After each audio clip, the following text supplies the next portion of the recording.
make it a part of your day, young Muslim and old Muslim and male Muslim and female Muslim, in a time where sin has become pervasive and invasive in it, make a lot of istighfar. Because from the punishment of Allah Rabbul Izzah, me and you were given two safeties, two things that we could hide behind and keep the adhab of Allah away. Allah Rabbul Izzah says, وَمَا كَانَ اللَّهُ لِيُعَذِّبَهُمْ وَأَنْتَ فِيهِمْ.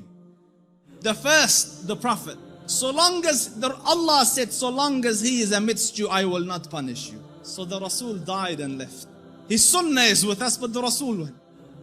The second one, and Allah will not punish them so long as they seek forgiveness. So the only salvation you have now is perpetual istighfar. The Rasul sallallahu alayhi wasallam says, I say more than 100 istighfar a day, and some say in a gathering. Busy yourselves with istighfar. Astaghfirullah al-Azim. Oh Allah forgive me. Oh Allah forgive. Astaghfirullah. Make it a habit. And wallahi, Allah will open all the doors of goodness upon you.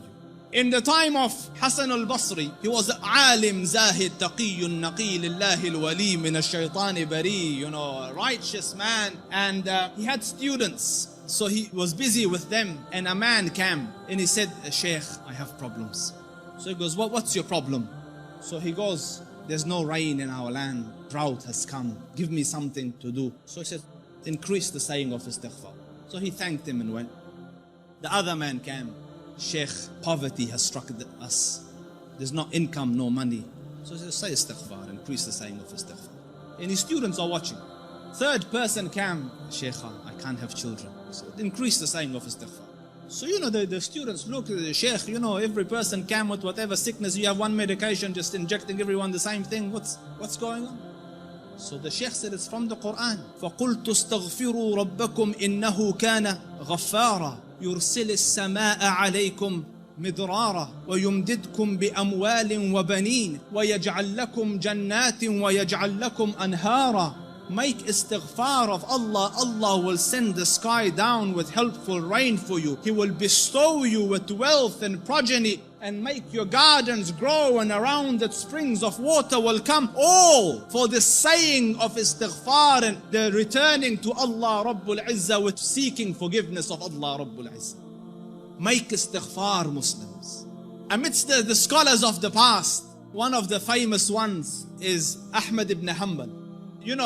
They call him the Imam of Ahlul Sunnah. And such a giant of an Imam, some of the people in his madhab say that no one served the religion after Abu Bakr radiallahu anhu more than Ahmad ibn Hanbal. Because just in the days of Mihna, for years he took imprisonment and house arrest, but he would not budge on his stance on the deen.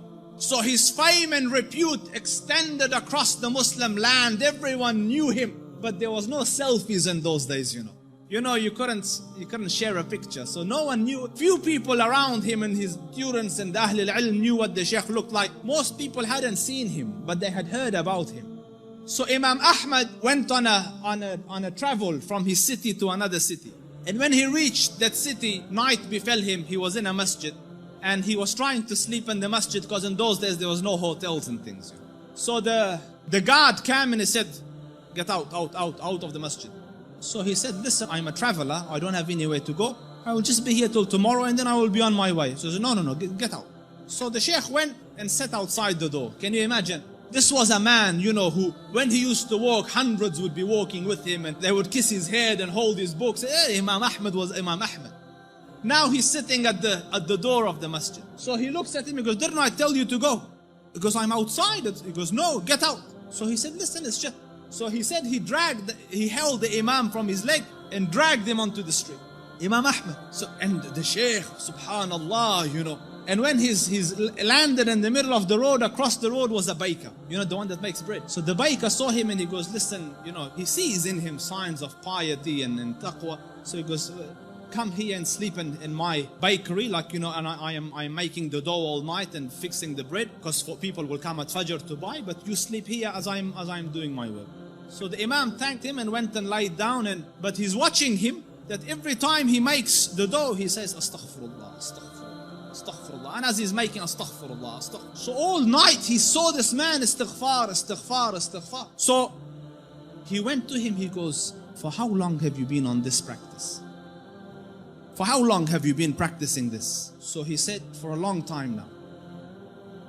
So he said, for how long? He said, for a long time. So he goes, have you seen any benefits? Because no one can be so consistent and perpetual on dhikr and on istighfar and Allah not grant him some favor. So he goes, I've realized that whatever dua I ask, Allah grants me, except for one dua that he hasn't accepted. So he said, what dua was this? He said, I prayed that, Ya Rab, let me see Imam Ahmad ibn Hanbal, and so far I haven't seen him. So the Shaykh said, he goes, Subhanallah, he dragged me by my feet to come into your bakery, simply because, imagine, out of my city into his house, out of his house when I was refusing, dragged me by my feet so that I could come and answer to your dua.